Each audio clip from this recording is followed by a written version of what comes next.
Yo, what's good, everybody? Joey J. Ping checking back in, man. RespectMyRegion.com. Back here with the second podcast of the day, but the first ever Oregon Cannabis podcast from the Respect My Region Podcast Network. Today's episode brought to you guys by SparksCan.com. Sparks, if you know, they are a marketing agency that specializes in Weedmaps, Leafly, and Yelp, and they are here to help retailers in Oregon, in Washington, and California grow their revenue using Weedmaps, Leafly, and Yelp. So please reach out if you have any questions there.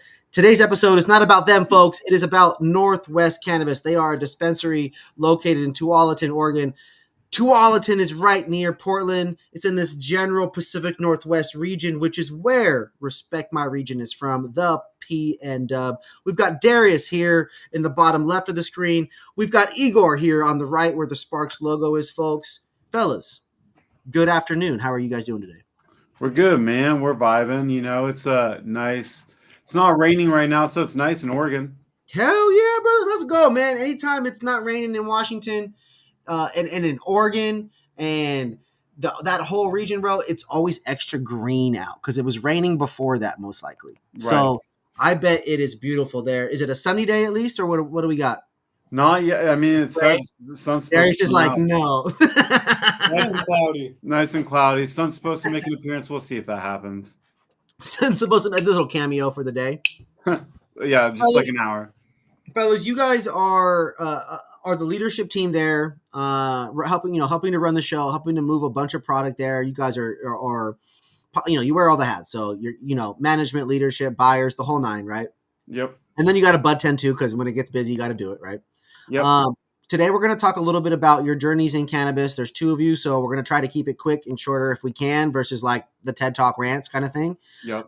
That would be dope. And then also too, we're going to talk a little bit about some of the brands y'all work with. Today, you guys are a platform with me to amplify Oregon culture. So that's what we're going to do. We're going to talk about some brands. Darrius, you walked me through the products when I was there, brother. We're going to do that again, but we're going to do it on live here today. So I'm excited to do this with y'all. We've got some fun questions at the end for each of you guys. I'm not sure what they are. Shout out to my question coordinator, ChatGPT, in the house, always helping me out, keeping the best interviews flowing and going and jiving and riving. You know what I'm saying? So we're going to keep it popping. Now, first things first, we know who you are. What are each of your positions there at Northwest Cannabis, and what is your favorite thing about what you do? So I'm the general manager at Northwest Cannabis. I kind of wear all hats and kind of help wherever I'm needed most. But mostly I deal with the day-to-day stuff. I'm the assistant general manager, so I assist him with all of those hats. Yeah, there's a lot to wear. I couldn't wear all of them by myself. Yeah.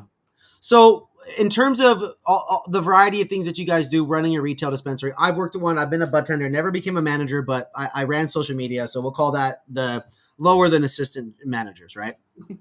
So when you guys think about building out a team, you guys think about the culture of your guys' dispensary. What is really important from your guys' perspective about what creates a strong culture and a strong ecosystem of bud tenders, consumers, products? Like what really goes into all that? Because it's so many moving parts, right? Help us understand some of the layers there. Yeah. So, I mean, like you said, there are a lot of moving parts building a team. We want to make sure the big thing is that everybody is cohesive, right? We want to make sure everybody's getting along. Another big thing is that we pride ourselves on our knowledge, right? 100%. With Oregon, we've had these products. A lot of these companies are from the medical days, and some of them have switched and like evolved, right? So it's making sure that our employees are educated to the point where they can regurgitate all that information to the customers in a way where they can understand. And then next time they come in, they can bring a friend and they can help them get down and understand kind of what they're looking for. We try to stay away from people that kind of spout disinformation or things that, are just not accurate. Oregon has had the medical industry for so long. So a lot of these people that are working in the industry now have kind of moved from that to the recreational market and kind of stayed in it. So a lot of people end up knowing a lot of other people, but it's still growing every single day. Mm-hmm. What about for the brand side of things, right? Because ultimately, cannabis is a consumer product, and the feedback from consumers is important. What the farms and these brands do that makes products important. What do you guys look for in terms of the brands that you partner with and the types of products that you offer to those consumers that you guys service? So we try to carry a wide variety of products, right? Everybody kind of wants something different. So we try to carry a little bit of everything. With carts, we do the live resin. With the distillate, we have rosin. We try to carry a little bit of everything. The same thing goes with like edibles, with like gummies, right? There's distillate gummies, live resin, with the rosin. We want to make sure that we kind of carry a little bit of everything because everybody's body and their cannabinoid systems end up being slightly different. So we want to make sure that we got something for everybody.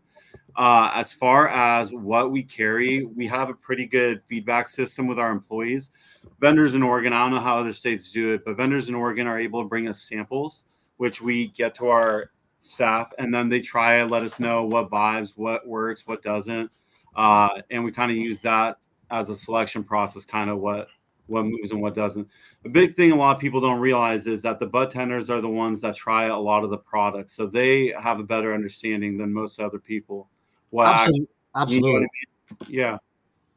Well, just to throw this in there, you guys are consumers. I remember Darrius saying, you had a variety of products. You were making a bunch of personal recommendations. Egor, I didn't spend as much time with you during that experience. Let's talk about, let's take it a little bit personal there, right? Because cannabis is very much personal in the early days. When it becomes retail and things like that, it's very easy to disassociate, and it just becomes private and personal, like what you smoke and buy or whatever and consume. So we'll touch a little bit on that. But like, now you guys are having impact in other people's lives, right? There's a whole other element that goes into it from a recommendation standpoint versus just you consuming things from a personal private use. So starting with the first part of this here, without asking what's your reason for using cannabis, what are your preferences in cannabis and why are they your preferences?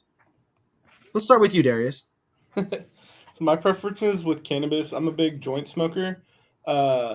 My biggest preference is terpenes that lean towards it's going to sound bad, but the stinky under armpit, that's my favorite type of stinky orange. Anything that smells like that, like Tahoe Brunch or any like flower in that range, like Tangy, that's my favorite flower because those terpenes I've realized over time is what affects me the most and gives me what I'm looking for, which is relaxation and some energy in there too. So that's usually what I go for. I can never for the life of me keep all the terpenes up there in the brain. But whatever terpene that is, that's what I go for the most. And I just the nose knows. So yeah. I hear you. I love that. That, for me, I remember going back to my early days and I was real I used to just buy a ton of Dutch Treat. I was real big into that terpenoline, peppery, that sour candy, skunky, whatever it was. I don't know. But it got to the point where it was hurting my body because of how cold I was in Seattle. Having that tight restriction, sativa-ness, it just really hurt my body for whatever reason. And I didn't even realize it over time. So it was like getting rid of the nausea and really helping me be creative, but I'd be like hurting, leaning over on my computer. You know what I mean? Now I smoke things that are a lot more relaxed. I use edibles for different products.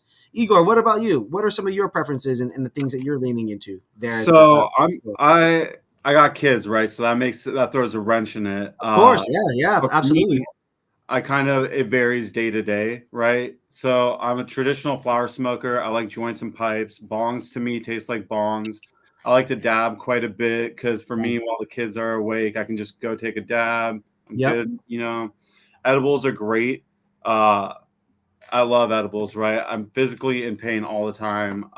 So for me, edibles help me get through the day without having to, rely on other things. Traditionally, I love flower, but it really depends. And I try to change it every single day. I know a lot of people talk about building tolerances. And so I very much so, if I ate an edible yesterday, I'm going to wait a couple days. I make sure my tolerance stays somewhat. Oh, wow. It's like you said, the nose knows. I'll buy a couple different strains of flower and I'll smell all of them before I decide what I smoke. Whichever smells best is which one I end up burning. One of the things that I'm interested in on top of these preferences for you guys, are you guys using beverages there at all in addition to your like the normal preferences? Because I feel like when we think of cannabis, because it's in water or in a beverage or whatever, in a liquid, we like kind of forget about it. But are you guys drinking it as much as I am? Because I feel like I buy drinks and I'm drinking stuff all the time. And we talk about discretion and, using it without people noticing, but like. So drinks are great. Oregon has a couple of companies. I know in California they got Keith probably also, but we got Magic Number out here. Yeah, Magic Number is the OG one out there. They are an OG. Yeah, they're fire. Edibles are great. Beverages are a little bit, my personal opinion, they kick in a lot quicker because they absorb into your liver, right? It doesn't have to break down and go through the same process that a regular edible would. So with beverages, they kick in a little bit quicker. And it could just be me, but whenever I sober up from an edible, if I end up sobering up, I end up getting really sleepy and tired. With a beverage, it's always a smooth, normal, where I'm not so tired and I can get on with my day without being super groggy and sleepy. So for that point, I do like the beverages. That's that liver stuff that they talk about, right? For us, where how it converts. Yes. Yeah. Shout out science, folks. It's important, man. Hey, fellas, what's the number one rule we learned as cannabis when we first start? Weed's different for everybody, right? Everybody's different. First thing, right? So really appreciate and how each of you guys have your own preferences and the different ways and reasons and scenarios and how that applies. I think that allows people to relate and get a better understanding of how to incorporate into their lives. And in their eyes, you are the experts, guys. Oregon, OG, Oregon legacy, craft, one of the OG markets. Now, when we talk about Oregon, guys, can you guys talk a little bit about some of the strains that maybe are unique to Oregon? When you guys think about, like, I'm flying there, Darrius, I saw you and I was so excited, like, yo, who are the people out here? What's the strains and the products and the rosin from here? What comes to mind when you guys think, yo, I want to smoke some weed that's from Oregon? I don't want that gelato cookies from the Bay, or I don't want the Kush from LA or whatever it is.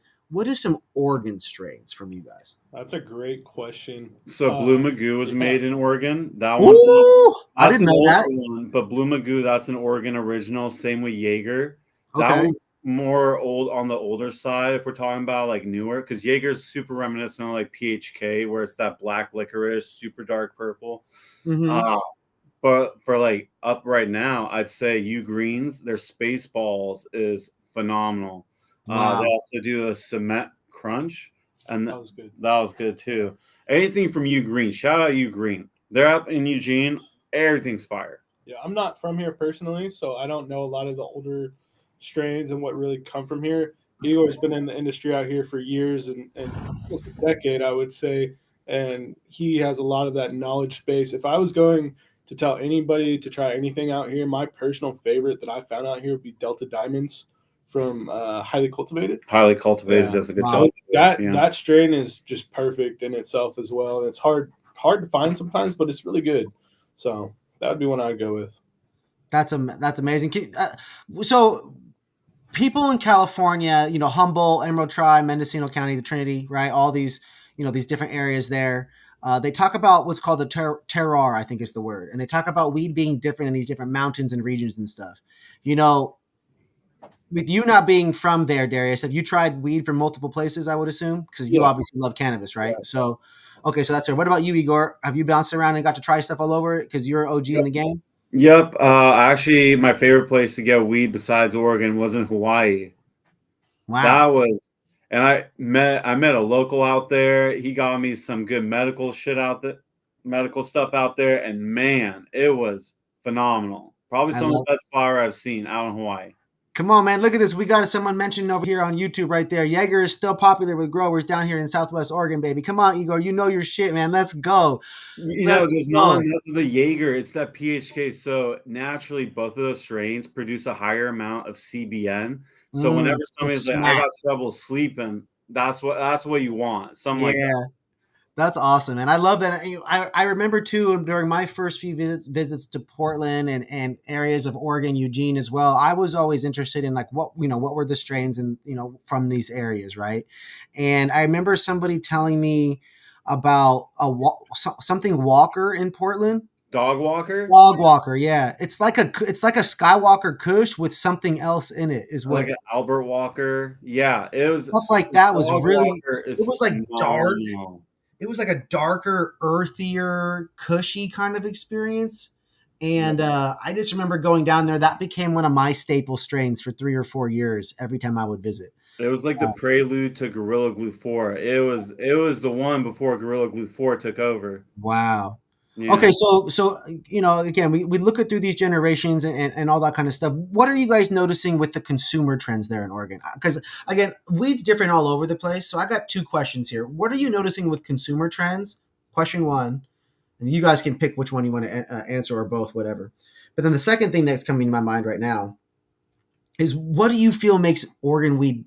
What is different about Oregon weed since you've tried these other things?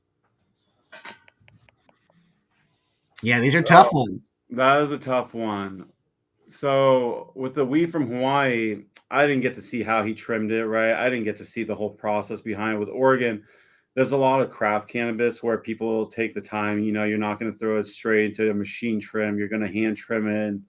Make sure you get the curing process right. With Oregon, it's a very flooded market, so it's very competitive. So people need to be, it's comparing apples to other strains of apples. So people have to really make sure that the flower is unique and has something that kind of stands out comparably to other strains. Because you might get a couple people that grow the same strain, but that doesn't mean it's going to hit you the same. Absolutely. And cannabis is different for everybody, right? And so let's hear it from 2 people here. Well, let's go. First question before I go. What makes Oregon weed different? Let's not skip that. What do you guys say? What really makes Oregon weed different? What would you say?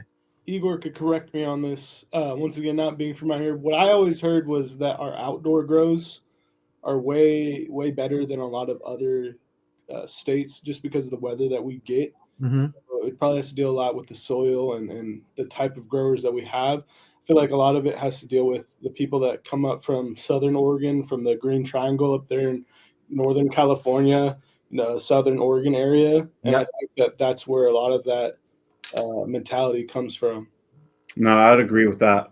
The outdoor really sets Oregon apart, because a lot of other places like Vegas, right, you can't really do outdoor there. Arizona can't really grow outdoor there either because it's a desert. Oregon's got that nice weather with the nice, we get a good summer here too. It gets warm, and by the time Croptober hits, the plants, they're as tall as trees. That temperature starts dropping in October and September, and you get this gentleman, Oregon weed pretty a lot, depending on the strain. It becomes quite beautiful with a lot of rich colors and tones and purples and oranges and things. Right. Yeah, and a lot of really strong breeding programs there in Oregon. Shout out to the breeders. A lot of strong terpenes coming out of there in Oregon. A lot of Wild comes out of Oregon. I believe Grown comes out of Oregon. Yeah. A lot of really, really great quality brands. Stardust Cultivation. If nobody's heard of them yet, you guys will hear about them. Their genetics have been taken over. Who is this again? Say it. Stardust Cultivation.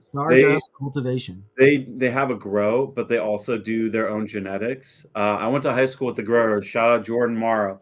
He some of the genetics he does is insane. He does the Scorpion Tears. We've actually seen like 5-6 other vendors now carrying the same strains that they bought. Scorpion Tears? Scorpion Tears. They do a Lizard Burger. They got all kinds of things. Yeah, man, it's insane. That sounds cool. Yeah. People can make such lame strain names, and I feel like you guys, having been in retail, we've obviously been victim and seen that over time, been forced to sell things, right? That's oh god, not this again, right? Let's talk about strain names real quick. Let's talk about THC real quick. So two important topics: strain names, indica sativa hybrid. What are your thoughts on those things and how to approach that and communicate? So sativa indica hybrid to a consumer would mean either daytime, nighttime, or midnight. Of course, but how do you guys communicate it there? What do you guys push? Was that the conversation, or is it what are you looking for? What strain works best? Right. So how do you guys approach it at the store? Personally, I always ask people, if they prefer daytime, nighttime, and kind of what smells and taste profile they go for. That way I can kind of lean them towards the terps. Because I feel like personally, that's what dictates whether it's going to be up or down, right? Yeah. Sativa indica, it's just the stature of the plant. It's the morphology, but you can't convince a consumer that. So for them, you got to ask, you know, daytime, nighttime, and kind of go from there. Yeah, Joey, I got to hop off out of here and gonna go assist the floor, sell some weed to some people. It's popping, man. Yeah, thanks for having me on. I appreciate you and what of course. Doing. So yeah, we'll run it back. We'll run it back another time, Darrius. I appreciate you, brother. Let's go. All right, y'all. As you guys saw, man, we had that first part of the interview here. We got Egor, general manager. We got assistant general manager Darrius in the building. Northwest Cannabis, Tualatin, Oregon. We're talking Northwest culture. We're talking weed. We're talking old genetics. Egor's been in the game for a minute. His boy went to high school growing some fire-ass weed. Strains like lizard breath and scorpion tears. This shit's crazy. I live in LA. I never heard of that stuff. Let's go. Bro, it's fire. I got other vendors. They're like, will you let me know when the next drop comes in so I can end up buying some on my drop? It's good when another vendor asks for it. Hey, I see up behind you, man. There's that poster of Doghouse. I know that they've been in the game for a hot minute, too. One of the most respected breeders and growers there in that state historically. What are your thoughts? What are your thoughts on right now? If I were to say, look, man, I need that starting 5 flower. If I'm buying 5 flower shits from y'all, bro, what would that be? Who's your starting 5? I'd throw U Green in there. Doghouse would be in there. Focus North would probably be in there. Lofty would probably be in there. Ooh. The 5th spot's tough. Yeah. It would either be Stardust or Otis. Otis has been killing it recently also. So Otis and Stardust 5 and 6. I love that. Now, you know, we talk about different consumers. We talk about the headies, right? Yeah. Then there's obviously the custies, right? Mm-hmm. And then there's industry, right? And there's more, right? There's the seniors and the moms and all these things, but we're not going to talk about those right now. We're going to talk about the headies and the custies. What is the general person who lives in Oregon?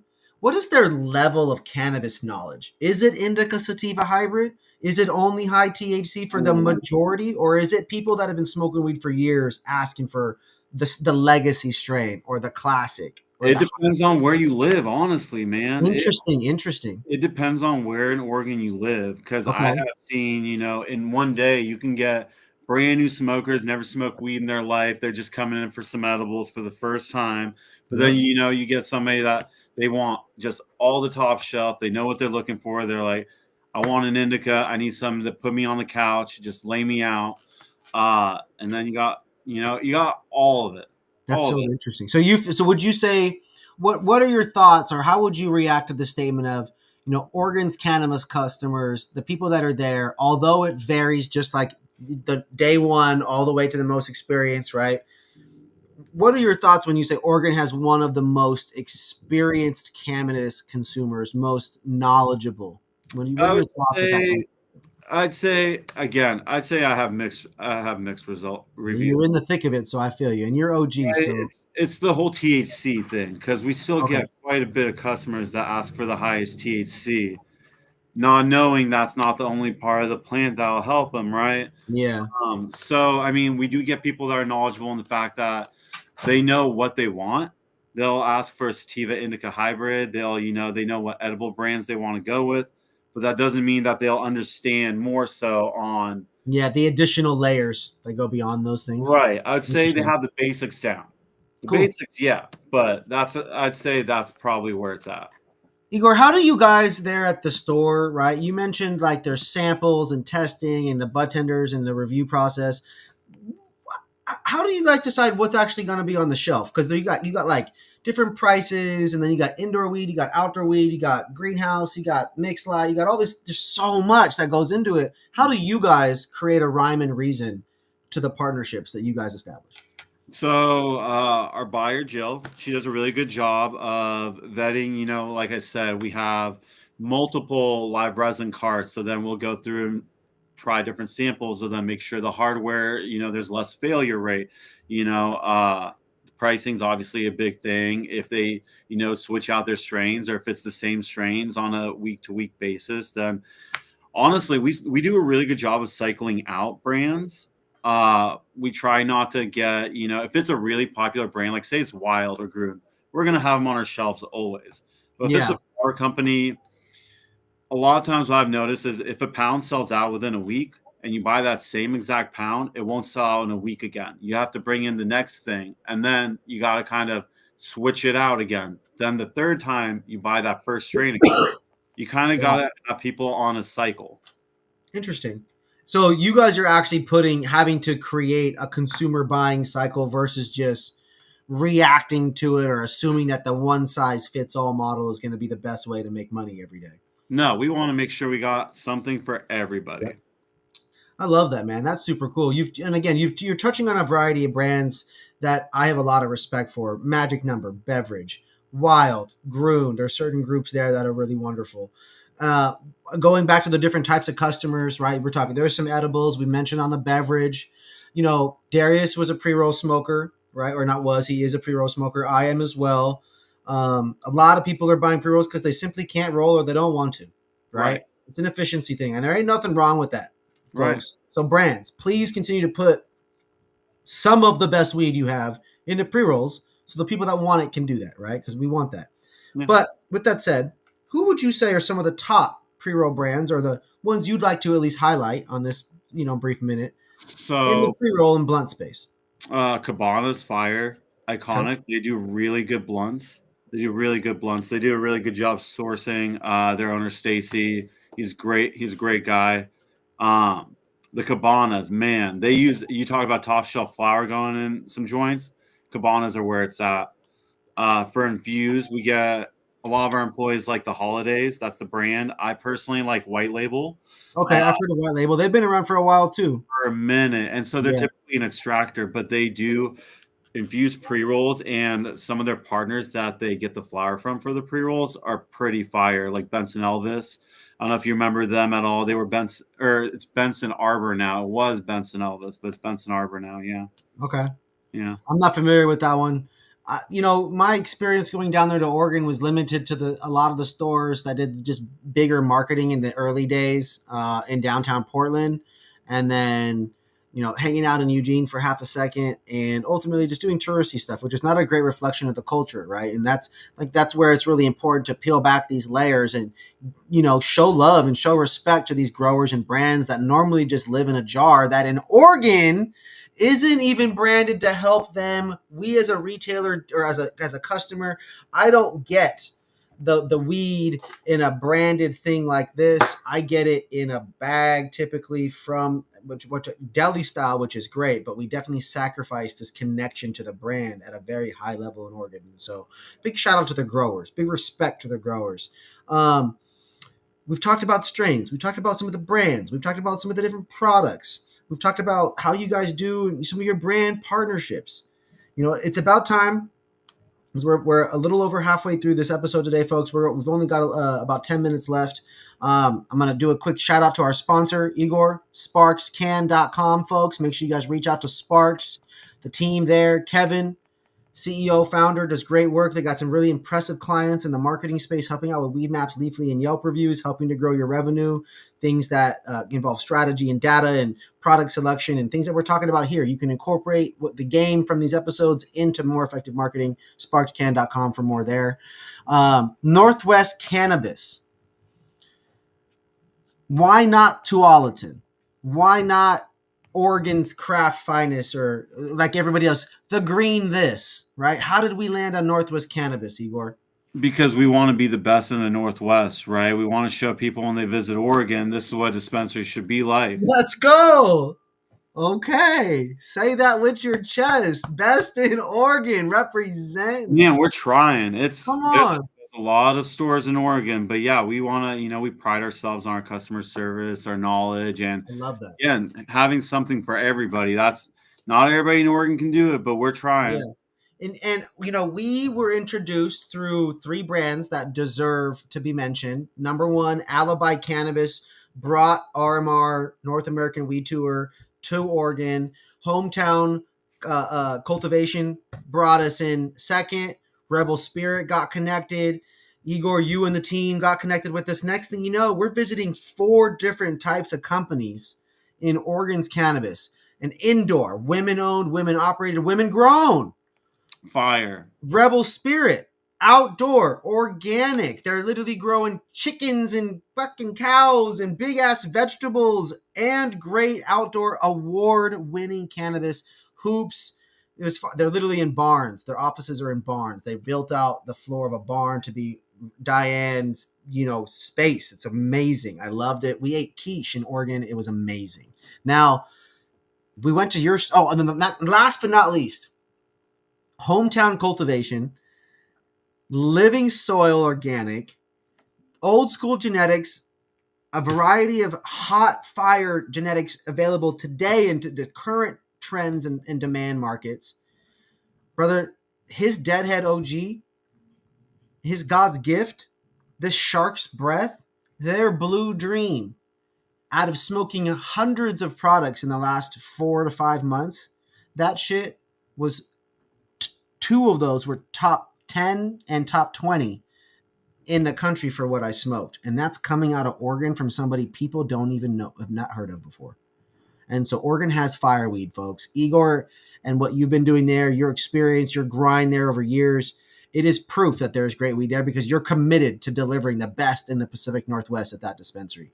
Now, obviously in Oregon, you can't sell weed from Washington there. So it's only going to be reflective of the Oregon flower market. But as we saw a number of years ago in your early days in this rec market, right? Oregon's primed and ready to import and export as soon as they can, right? As soon as we can. We have so much flower.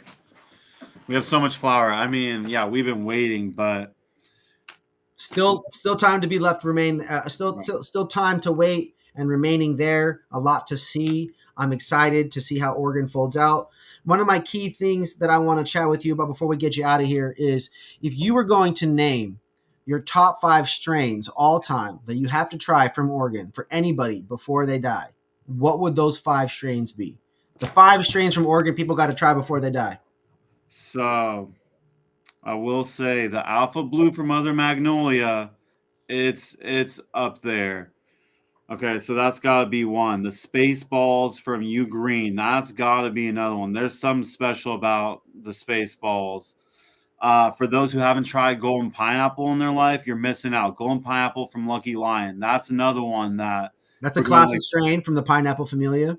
Yeah, and so Golden Pineapple is interesting because it's a strain that, again, we talked about indica sativa, being morphology, but if I have to fall between daytime and nighttime, it's literally one of the only strains that you'll find right in the middle, right? It's like right there in the center. It's perfect for any time of the day. Golden Pineapple it has that really nice tropical taste to it. Yep. Then we have, Green Crack. I think it was either Doghouse or Midnight Fruit Co. Wow, okay. That's an old school strain. I don't know where they got the genetics from, but it is phenomenal. Every time we get it, it flies. You got some stuff people haven't heard of, some stuff that's probably specific to Oregon. Green Crack available all over the country in a variety of markets, but you're saying this cut, those groups, right. And then my final one's this headband. I've been looking for a headband forever. Midnight Fruit Co. came out with a headband, and it's everything you want it to be. After smoking, you get that tight feeling right around here. Yeah, it's great. They do a really good job. That, man. That's amazing, man. I really appreciate you sharing your perspective and how you guys are doing what you're doing there in Tualatin. It's a smaller market. Portland, Oregon, it's the media has dominated it. It's oversaturated. There's too much. The $30 ounces, the whatever, right? There's just so much. But behind all of that perpetual negativity, there is a lot to be proud of in the Northwest, in Oregon, in Portland, in Eugene, in Tualatin. You guys are doing great work. You have 2 walls of weed behind your retail areas there in the store. You do giveaways with camping gear and hiking stuff and snowboarding stuff and outdoorsy things. The inside of the store is beautiful wood. It feels like you're in kind of like a lodge to some extent, like a snowboarding lodge almost. And there's just a dispensary as one of the buildings. It is such a vibe and it screams the Northwest. And I just genuinely appreciate you guys taking the time to support our small business, to tell your story, because we also want people to respect our region. And you guys are our brothers from another, our sisters from another, or whatever you want, because it's the Northwest from another there, right there in Oregon. And I thank you so much from the bottom of my heart for allowing us to do what we do and to have been a part of this journey and your hustle, man. So thank you, Egor. And make sure you show love and dap up my guy Darrius too, because he definitely spent like 40 minutes with me showing all the products and all the brands and walking me through all the rosin. You know what I'm saying? So, I appreciate you, bro. I appreciate you guys coming out, touring the dispensary, being able to check everything out. It's, not a lot of people get to do this. And, there's not too many weed podcasts in Oregon. So it's really nice to be able to share a little bit of our story on here. Come on, man. Northwest Cannabis, baby. Episode 1. The Oregon Cannabis Podcast. OG legacy culture. I'm technically new school bud tender culture. Now all this podcasting and content. But I love this, man. I love the excitement of going into your place and hearing what you like to eat, what you like to drink, what you like to smoke, where we should go smoke at. That is culture to me. I'm getting chills thinking about it because I went down to Portland by myself for 2 New Years just to smoke at the lounge that used to be there in the fire pit in the back. I went there just to go buy weed and just walk around the city. And it was just such a full circle moment for me to be there. And so again, thank you so much. For those of you guys watching, episode 1, the Oregon Cannabis Podcast, brought to you guys by Sparks, sparkscan.com for marketing help on Weedmaps, Leafly, and Yelp. Please tap in, support them, support us. What is your guys' website, Egor? For those of you guys that might be interested in placing an order for pickup or something, where can they do that? So we have our own website. It's just northwestcannabis.com. But then we also have Dutchie. A lot of people are familiar with Weedmaps and Leafly. Dutchie is another great source. But yeah, we're on all of the above. Cool. Well, thank you again so much, man. I appreciate it, making yourself available to us and helping bring cannabis at the highest level in Oregon to the people, to the masses. It's so busy. We lost Darrius on the episode, but big respect to the hustle, man. Let's go. Line out the door. I'm about to go help next. Let's go. Hey, well, in that case, y'all like, follow, subscribe, talk shit about me. Go buy weed and support them, and we'll catch you on the next episode. Love you guys.